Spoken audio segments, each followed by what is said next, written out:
Hai teman-teman, perkenalkan nama saya Jekoniatas Menyuntak dari kelas 10H. Pada kesempatan kali ini saya akan menjelaskan tentang konsep ekonomi. Sebelumnya kalian tahu gak sih apa itu konsep ekonomi?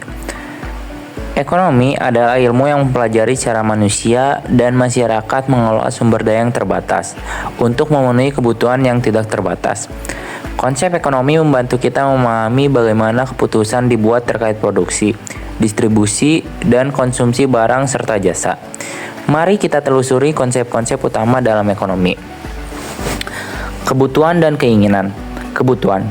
Segala sesuatu yang wajib dipenuhi untuk bertahan hidup, seperti makanan, pakaian, dan tempat tinggal. Kemudian keinginan. Hal yang diinginkan manusia tetapi tidak esensial, seperti liburan, barang mewah, atau hiburan. Selanjutnya, kelangkaan, scarcity. Sumber daya terbatas. Sumber daya seperti waktu, tenaga kerja, bahan mentah, dan uang bersifat terbatas. Pilihan yang efisien. Kelangkaan memaksa individu dan masyarakat membuat pilihan yang paling efisien dalam penggunaan sumber daya. Selanjutnya, pilihan atau choice. Keputusan penggunaan sumber daya. Manusia harus membuat keputusan tentang bagaimana sumber daya digunakan karena kelangkaan. Biaya peluang. Setiap keputusan melibatkan biaya peluang, yaitu nilai dari alternatif terbaik yang dikorbankan. Kemudian biaya peluang atau opportunity cost. Contoh, jika seorang memilih bekerja daripada kuliah, biaya peluangnya adalah kesempatan memperoleh pendidikan yang lebih baik. Selanjutnya, pasar dan harga. Yang pertama, tempat bertemunya penjual dan pembeli. Pasar adalah tempat bertemunya penjual dan pembeli untuk menukar barang dan jasa. Yang kedua, harga. Harga ditentukan oleh interaksi antara permintaan dan penawaran. Yang ketiga, sinyal alokasi sumber daya.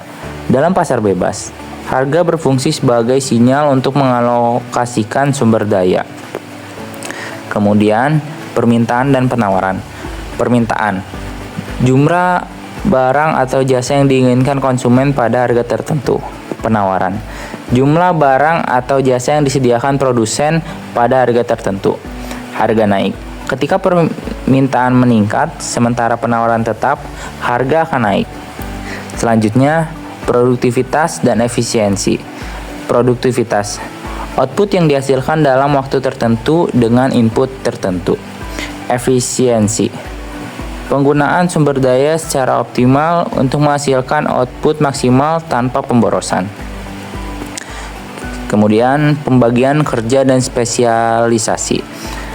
Yang pertama, peningkatan efisiensi. Pembagian kerja meningkatkan efisiensi karena memungkinkan individu atau kelompok untuk fokus pada tugas tertentu. Yang kedua, inovasi dan peningkatan keterampilan. Spesialisasi mempermudah inovasi dan peningkatan keterampilan. Dan yang terakhir, sistem ekonomi. Yang pertama, pasar. Keputusan dibuat oleh individu dan perusahaan melalui mekanisme pasar. Yang kedua, rencana. Pemerintah mengendalikan produksi dan distribusi. Yang ketiga, campuran. Gabungan antara pasar bebas dan kontrol pemerintah. Sekian yang dapat saya sampaikan. Terima kasih telah menonton. Sampai bertemu kembali.